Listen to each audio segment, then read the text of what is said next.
All right, welcome everyone. I'm going to give just a little bit of time for more people to join. Let's see. And while you're joining, it looks like people are sharing where they're coming from. If you wouldn't mind also sharing your role, just so we can have a little context of what people are doing day to day and who our audience is today.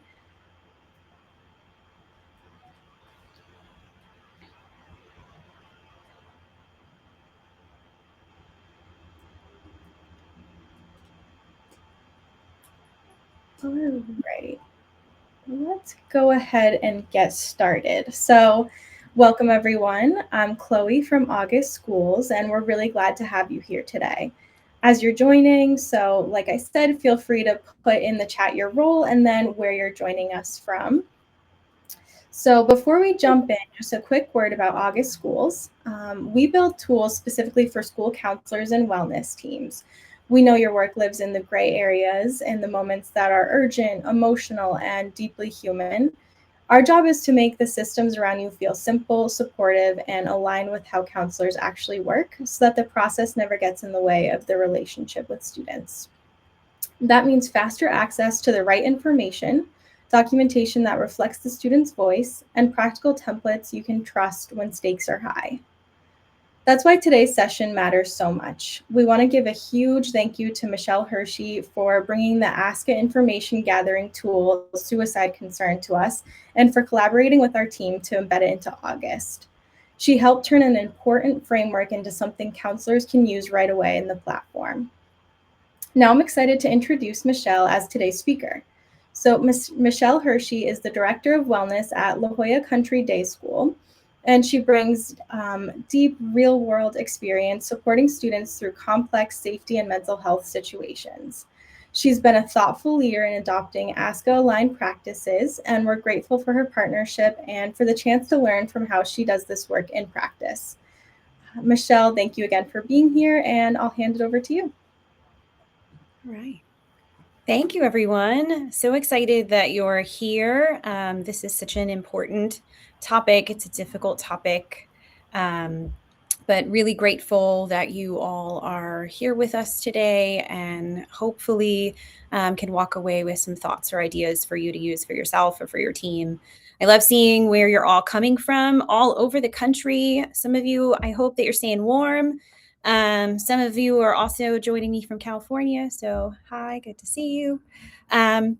I hope that we can make this, I know this is a bunch of us and we're all over the place, but I want to make it as interactive and helpful for all of you as we can. So I am happy to be interrupted, drop things in the Q&A. If you have questions, thoughts, we'll save some time at the end also for questions, but I'd love to hear from you and get a sense of what you're thinking, what some of the challenges you're facing are, and just all kind of work together in support of students. So with that, I will go ahead and get started. Okay. Hopefully you can all see. So I will share. I don't work for ASCA. I'm not representing ASCA. Many of you that are trained school counselors in this virtual room with us will know that that's the American School Counseling Association. Provides a lot of guidance, research, thought, and practical tools for school counselors doing the work across the country. I found this tool to be particularly helpful and for this tool to solve a lot of the challenges that we have been facing here as a team. La Jolla Country Day, just to put into perspective, is an independent school that serves age 3 through 12th grade, just shy of about 1,200 students in the San Diego area. So we really see all ages and stages. And some things that we had noticed as a team is some of the really rigid assessment scales that had been adopted in the past that we've been trained on, perhaps in our programs, just really weren't meeting the needs that we were having for our students in this world and in this time and space. So wanted to talk a little bit about the tool itself. Again, I didn't make it. This is an ASCA tool. But I did talk to August and was really grateful that they were interested in partnering and creating a space for it to be within our system. And we can talk a little bit about what that looks like. All right, so for now, I'll go ahead and get started and feel free to drop questions as we go. Why are we not working? There we go. Okay. Before we even do anything, just want to name that this is a very challenging topic. We're going to address suicide directly. It's going to be challenging, especially for those of you that might have experienced personal and professional loss. So do what you need to take care of yourself, take care of each other, step away if you need to. This is a particularly difficult time of year. It's an important time of year to have this conversation, but it is a time of year in which many of you might be facing this with your students right now. So make sure to practice self-care.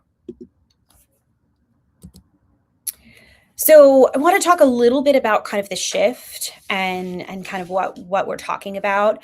Can I ask for any of you in there, just drop in the chat, what are you using to assess risk right now? What are some of the measures that you all use? I know that August prior to this had the Columbia scale embedded in the platform. Do you have something that you created yourselves? Are you using a different tool, several different tools? I'm really curious to see the landscape. Okay, seeing some Columbia scale, Columbia for Kids. Yep, that's the big one. Okay, great. So that's really timely because that's kind of what we're going to talk about to an extent. That's an example of an assessment scale. So a lot of our training was in this. I'm sure many of you would agree. I certainly was. It's a standardized assessment. Again, it's embedded in the platform. It has very rigid questions. It's asking in order. And then there is oftentimes especially if you're using an external to August, I don't think it had it embedded in that side of the platform, but you add up the numbers reach a certain level, you're assigning risk, right? Low, medium, high, or moderate high. So you're making like a definitive safety determination, and you have to ask these questions. There's some good to it, right? Like this scale, I'm not in any way, shape, or form saying that it is not a helpful tool. Please don't let that be the message. But what I found, and I've been doing this for about 17 years, I primarily specialize in adolescents. I couldn't even tell you, probably well over 100, more than that, risk assessments over the course of my career.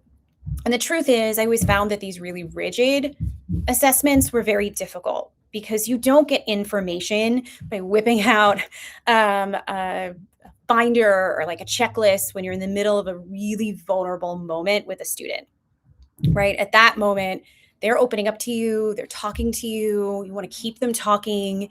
And as soon as you start like whipping that out, writing things down, talking in a way that you don't normally speak to them, it tends to shut things down. And so what sort of the shift is, and the emerging research really talks about, is that with these other scales, like the Columbia scale, what they have found, and again, this isn't my research, but some of the research that ASCA has collected, was that essentially prediction accuracy was no better than a coin flip. We really are not able to predict human behavior to the degree that we would hope. We can ask certain questions, and it's important to ask certain questions, but for us to be able to walk out of a room and know for sure what's going to happen to any given student or person is just really not something that anyone is capable, because there's all of these modifiable risk factors that can change on a dime, particularly in the world in which we are living, where all it takes sometimes is one text message or post right after they leave our office, and then the whole world changes for them. And so I was really looking to come up with a solution for us, for our team, to be able to really think about how we can gather the information that we need, think about what are those things that this keeps the student safe and tends to help, and make sure that we're passing along that information to the people that really need it. So, what does this mean if you do decide to kind of go this route? And we'll talk a little bit about how, sometimes that's within your power, sometimes it's not. Really, we're letting go of this idea that we can predict human behavior. We just can't. We can't with any complete degree of certainty. We can definitely assess certain things, and certain things will make a student more at risk, undoubtedly. However, we can't know for sure what's going to happen. And I have found, like I said before, the rigidity of some of those assessment scales and how you must ask the questions and the order in which you must ask the questions can really impact the relationship that you're developing or have with those students.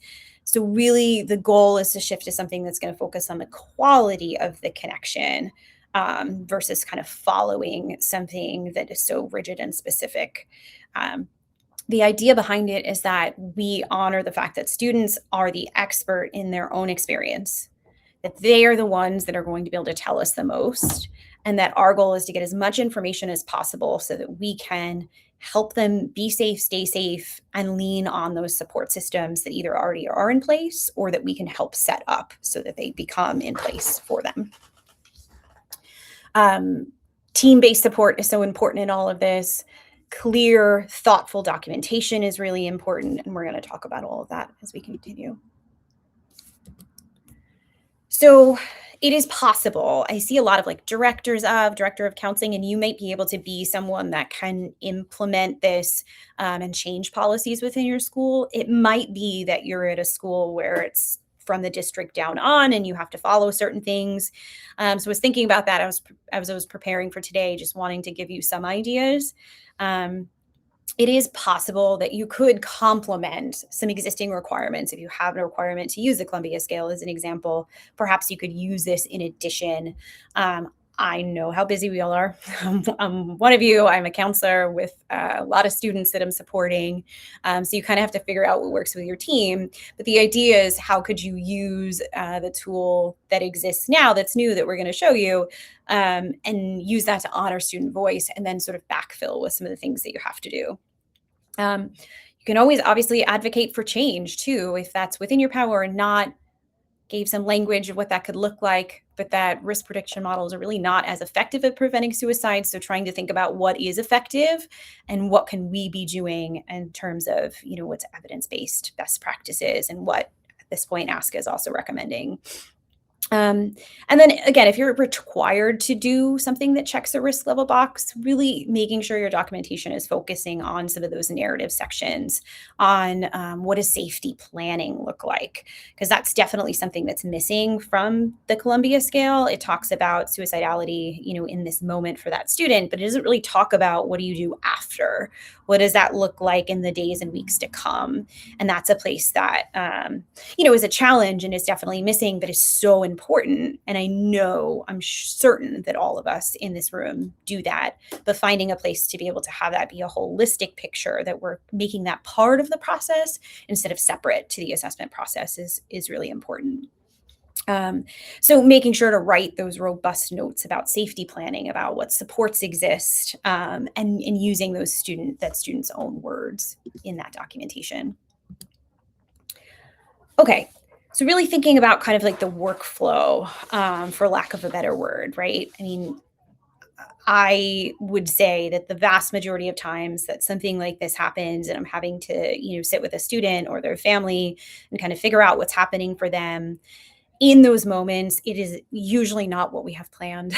It's usually our busiest day. It's a day that we have like 6 other meetings, and this thing happens, and all of a sudden we are going, oh, there went my afternoon. Like, let me focus in on this. So there is both the need to, sit with that student in that moment and really make sure we're taking care of them, which I'm certain that you all do. You wouldn't be listening in, if you weren't interested in doing that.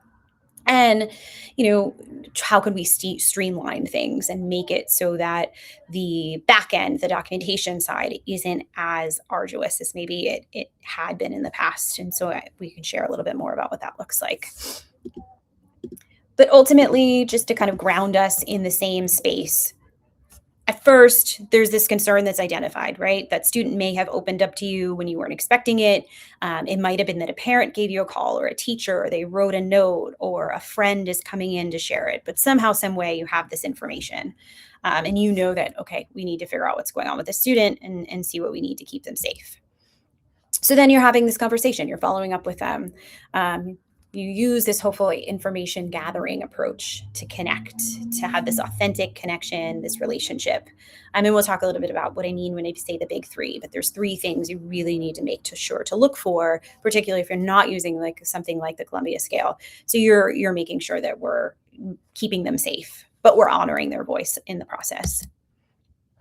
We're going to document You know this, but what are those observed behaviors? What are those objective things that we can write? What are those protective factors? How are we capturing their voice? Of course, we've got to communicate with parents or guardians. Again, be clear, factual. These are very challenging conversations to have.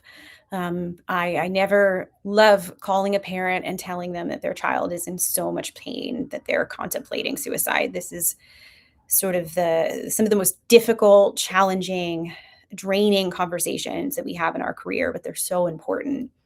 And in my experience, parents are oftentimes very surprised, very scared. They need a lot of guidance. They have a lot of questions. So ways that we can sort of incorporate, like, what do they do tonight, tomorrow, this weekend, and really be clear with them about those steps. In my experience, most parents are really eager for that information. And then coordinating the team. Maybe there's an external team outside of school. That's ideal that the student is already set up with support. Maybe they're not.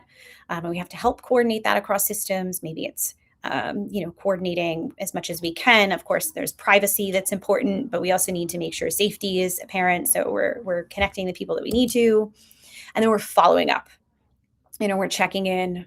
We're figuring out what sort of ongoing support is needed, what collaborative care is needed, and we're really trying to maintain that level of care for the time that makes sense for that student in that situation.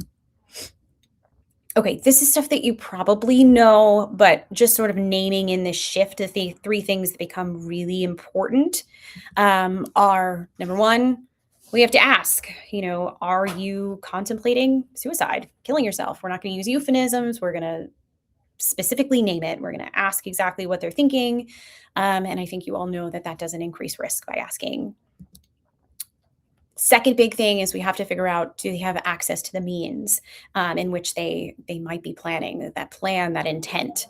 And we're asking really specific questions, concrete questions, because the truth is this is one of those modifiable risk factors we can actually address immediately, potentially, right? We can give very clear directives at home, in the school setting, et cetera, to try to limit access to those means. So this is such an important piece of the process. And then lastly, what is this experience like for this student? Who do they go to? Do they have anyone they can go to? Who are those people that have been a protective factor, or those places or those spaces? Because this is so important for the plan moving forward, because we're trying to increase access to some of these support people and or spaces and decrease some of those activating factors that have been led them to the place that they're in. Okay, moving on to the actual toolkit. This is a bit of a screenshot. I definitely encourage you, after we're done chatting, to go in. Most of you, I'm sure, have done encounters in the system if you're in August, right? So you'd go to encounter. I typically live in like social emotional visit because that's what I do all day.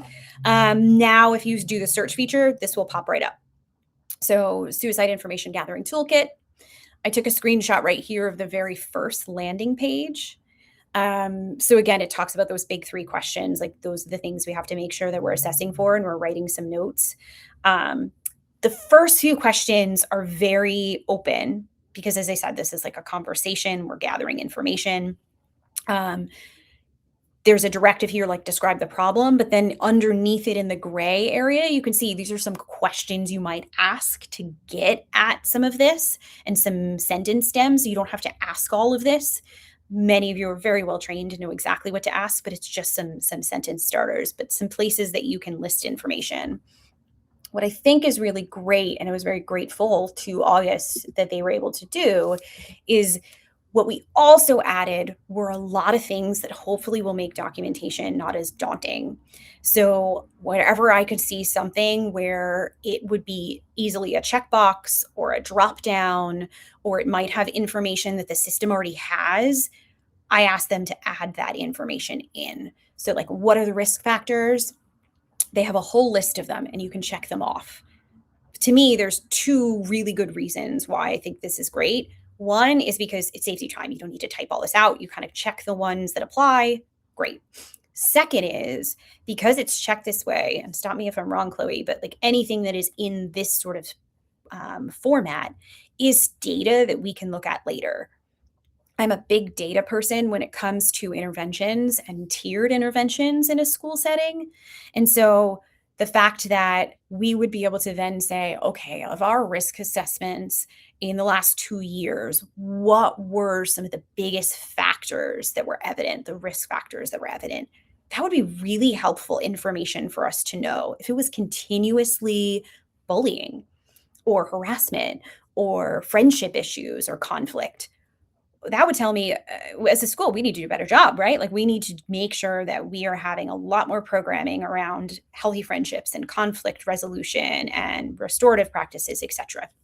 Whatever it is, I'm obviously just making up scenarios, but I love the idea of the micro and macro level. So in the individual student, we're making sure that we're honoring their voice and we're hearing their story and we're intervening as we need.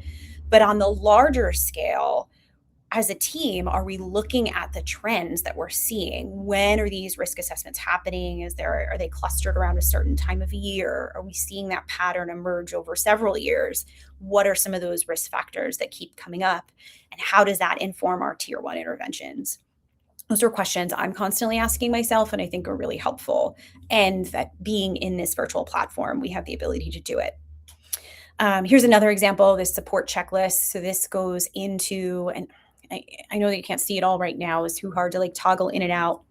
But when you open up this encounter, everything is in the same place. So the student conversation is in the same place as the parent conversation. You can upload the release of information for their therapist into this space. You can put all of the other things when you contacted the administrator, when you contacted the parent, and I asked and they were able to add. So like the parent's information is already pre-populated. You're just selecting which is the one that you talk to.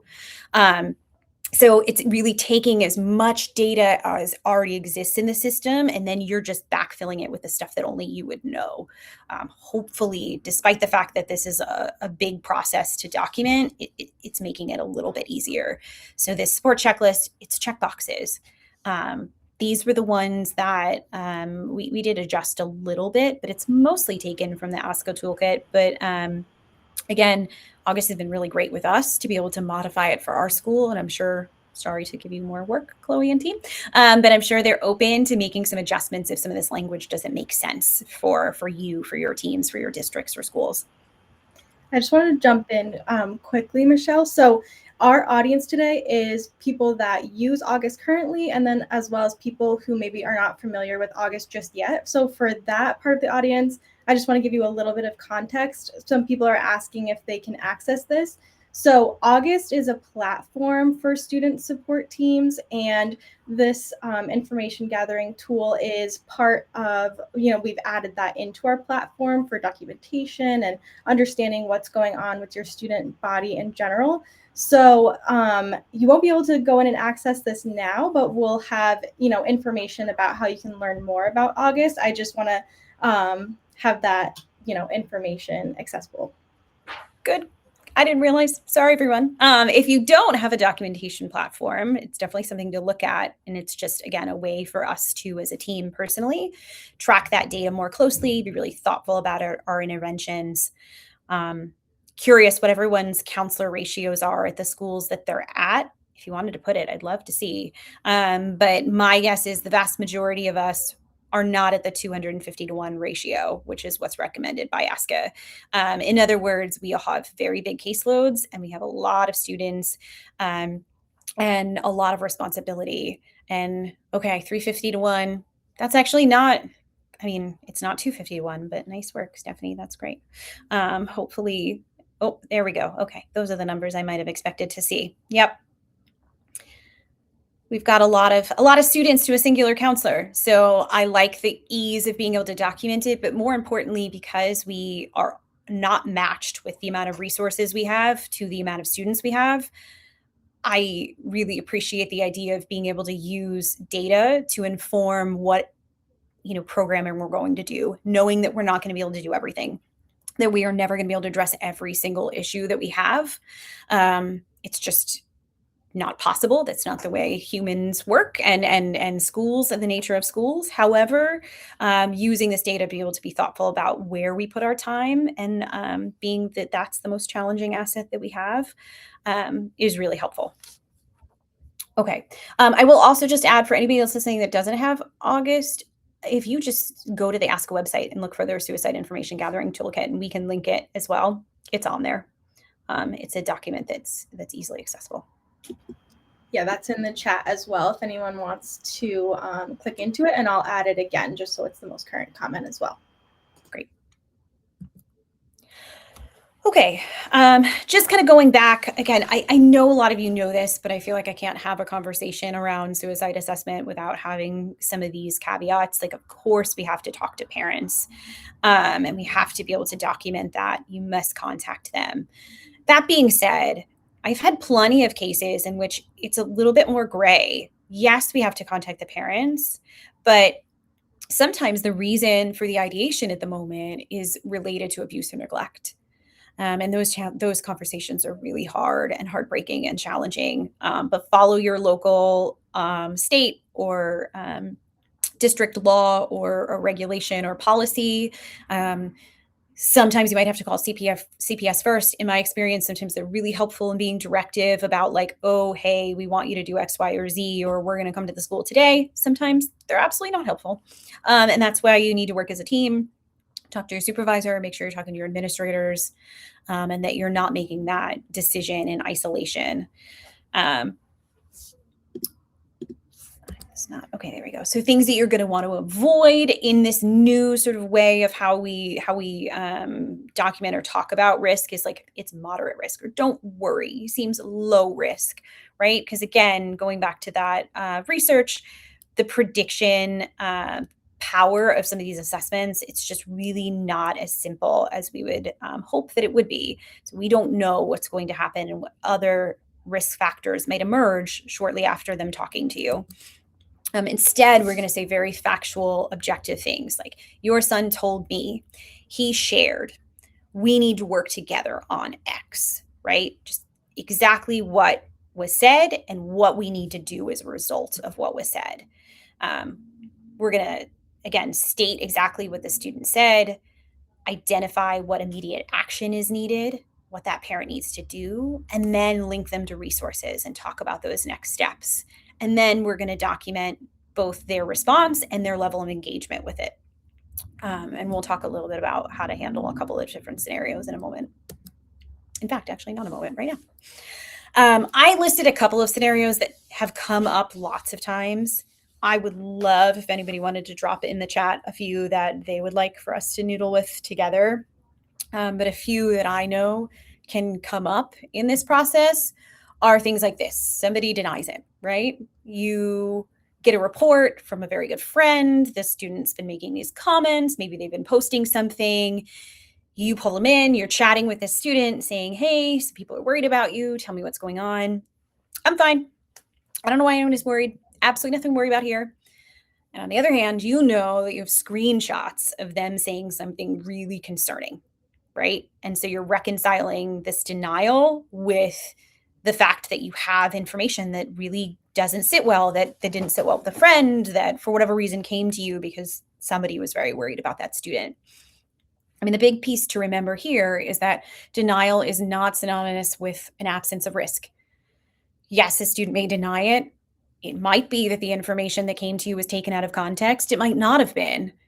We don't actually know for sure. So our role is still to provide that information as much as we need to, because there's a lot of different reasons why somebody might deny ideation. The shame, the stigma, there might be consequences, there might be cultural factors at play. They may just want to minimize because they don't want attention around this issue or something that they're facing. They may have already shared it in the past and it didn't go well. There's so many reasons why sometimes people just are not open with this. So in this case, we have to document the denial and the concerning information, right? And this is where you have to use your own professional judgment. If the concerning information was concerning enough, sometimes you're just going to have to call the parents regardless of their denial. Sometimes it's a little bit more complicated. In those cases, again, talk to your supervisor, talk to your administrator. Don't make those decisions on your own. It's always a delicate balance between confidentiality and limits to that confidentiality. And in my experience, sometimes it walks a very fine line between tipping between the one or the other. So these situations are really tricky, and they can be really gray. But I think follow up in these cases is really important. Like, hey, I know you said you're okay, but I care about you. So like, I'm still going to check in with you on Thursday. I'd love to see how you're doing. And if you're great then as well, wonderful. That would be the best news. But I'm still going to check in because I'm worried about you, and you have a lot of people that care about you at this school. Let's see. Another one that comes up is, the parent. This goes back to what I was saying. These timing of these are never like convenient, or when we have it planned, we don't like map out on our calendar the hours in which we can accept this type of conversation or schedule it out. It happens when we least expect it. And the 4 or 5 p.m. on a Friday, I've been there. I'm sure many of you have as well. Maybe you call and you say, hey, this is what's going on. I'm concerned. And maybe the parent says, you know what? They're just being dramatic. They got grounded last week. They're in trouble. Of course, they're going to want attention. Like I'm allowed to punish my child. Like they're totally fine. Caveats. Sometimes people need time to process this really hard conversation for parents to have to field. Sometimes they're literally dropping their younger child off at soccer while you're calling them and you're giving them this news, and they just don't even have the headspace to comprehend what you're sharing. And so in those cases, I think it's really important to just be very clear. Like, I need to share some information with you because it's important for your child's safety. Tonight, we need to XYZ, whatever that is. And then you want to document objectively, factually what they said, what was their response. And then again, if you're like, wait a minute, this parent is not taking me seriously, I am very concerned that this student might be at risk and there might be a really big safety issue. That's when you're bringing the team together. You're talking to your administrator. You might need to call. In San Diego County, we have the psychiatric emergency response team that can come and do an individual, like they can do an assessment on campus and then transport if necessary. We don't love to make those phone calls, but sometimes we have to do what we have to do to make sure that student is safe. But the ideal situation, I think we would all agree, is that the parent takes our concern really seriously, is listening, actions on those safety steps, and that we can work together as a team. Okay, so just to kind of go back, things that old documentation or ways you might have been documentation, we might classify a risk level, we might predict or try to predict what would happen. Now, the idea behind this is that we're really starting to shift. It's more about, what are the students' words? Are we able to put that in quotations? What are the specific behaviors that you observed? What did you ask? What did they say? What are the strengths? What are their supports? What actions did you take? Why did those make sense within the larger context of that conversation? And what are those immediate next steps? And, why does this matter? It's because legally, of course, we have to document, but it's really important that we document exactly what happened objectively versus predictions that we just can't guarantee. Ethically, we want to honor that student, as I said, their voice, that we center their experience and who they are in this process. And practically speaking, say we're passing this student along to work collaboratively with an outside provider, we want to make sure to give them information that's going to be helpful, that they're able, assuming the proper releases, et cetera, are in place, that are able to help them, really unpack this situation and help develop coping strategies for that particular student. My pitch to all of you, and I think you know this, but doesn't mean we all do the best of it, particularly this time of year. Are most of you finishing up next week? Does anybody else have the saying, everything breaks before the break? That's something I say a lot. My team says a lot. Right before breaks can be a really challenging time. If you're in a high school, my guess is it's about to be the end of a semester. That's a really challenging time for students. Not everybody feels like, home is the safest, best place to go during these extended breaks. This is a really, really, really hard time of year. And so take care of yourselves. Make sure to take breaks. I'm not great about this, but I'm going to say it anyway. Don't eat lunch at your desk. Get up and walk. Do what you need in between meetings. Sometimes you have to tap out. Like, yeah, how many assessments of these can you do in a given week? If it's back to back to back, sometimes you just have to say, like, I can't do another one. I got to tap out. Like, I need somebody else on the team to come in. And I hope that your team is structured in such a way that that's possible. But this work is really heavy. You're going to have hard days. Some of you might be in those hard days right now. Setting boundaries, making sure that you're able to, do what you can to practice self-care is so important. And then building out those systems so that we're able to check in on each other. Counseling roles in schools can be incredibly isolating because a lot of the systems are built to, rightfully so, support teachers. They far outnumber us.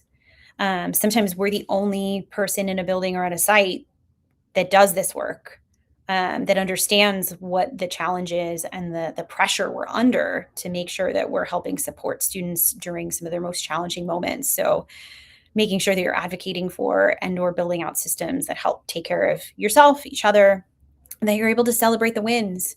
As hard as it is to sit with a student that is in pain, that is contemplating suicide, I always try to ground myself in just the simple fact that the fact that they're willing to share this with me and feel safe enough to talk about it, like, that is a win. Like, I don't want them to be in this position, but they're talking about it, which means that we can help. So just making sure to sort of remember that and honor all the work that you guys are doing. Okay, so key takeaways. We've talked about all this, but we can't really predict human behavior. We've got to let go of that and really focus on how do we coordinate care and gather the right information. It's so important. And these 3 questions are probably the most important ones that we can ask. That information about, what are they thinking about suicide? What would that potentially look like in terms of means? And then what is keeping them safe? Those are the most important things that we can understand when we're trying to support that student. The documentation protects you, protects everyone. We involve the parents, and we try not to work alone because, as I said before, this work is so challenging. Just some references and resources. Like I said, the tool, it's linked in there. It's great, very helpful. There was some of the research that was cited. I think you all have this crisis resources, but I'll just name them for yourself or for others. There's a lot of support out there. There's help out there, whether it's for you, for your colleagues, for your students, just making sure people know what resources are available. And that's that. Happy to answer any questions.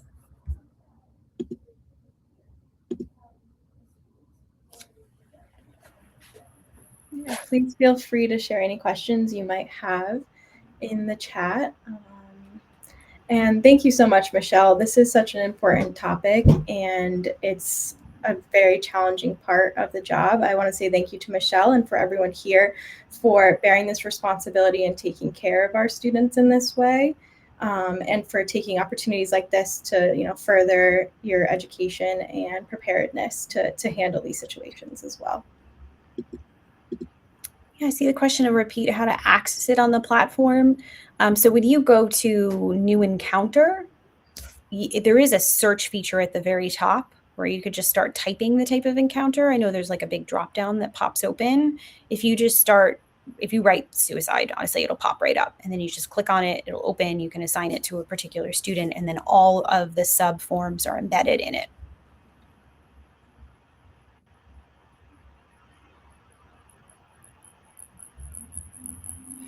Legalities of documenting this much info in August. Okay, I am not an attorney. So I'm a counselor. I am not an attorney. From my humble perspective, again, that is not based in legal knowledge. It's more about who has access to the information. I think documentation, particularly when it comes to a student safety issue, protects you, the student, the school, make sure that we understand what happened, what we did to intervene. And I think that's a really important thing to do. That being said, should everyone have access to this data? Absolutely not. We have it set up that the only people that can access this assessment are the people that wrote the assessment. That is who can see it. And that's just based also on California law. I know laws vary from state to state. also why it's important that, from my perspective, and I said it a lot of times, but like be very objective. This is not the time to put subjective comments or interpretations. Quotes are really helpful.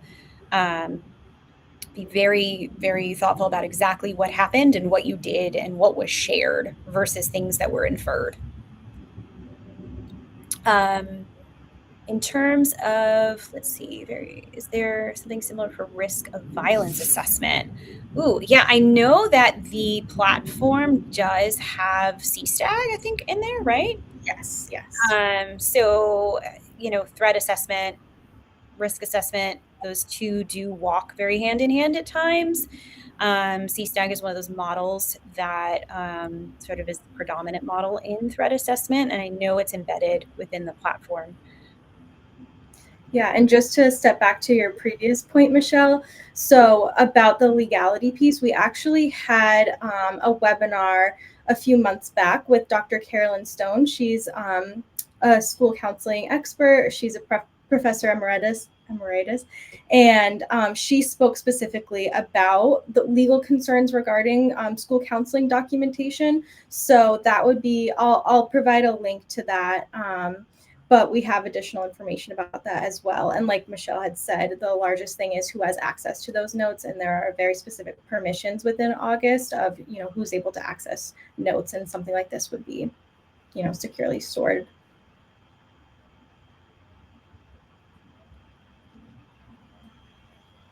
Just gonna pull it up quickly.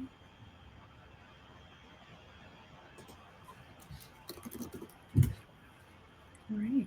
Well, if there's no other questions, thank you all for joining us.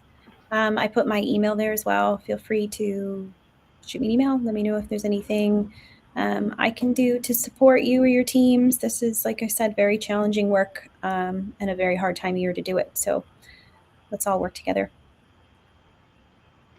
Great. Thank you all.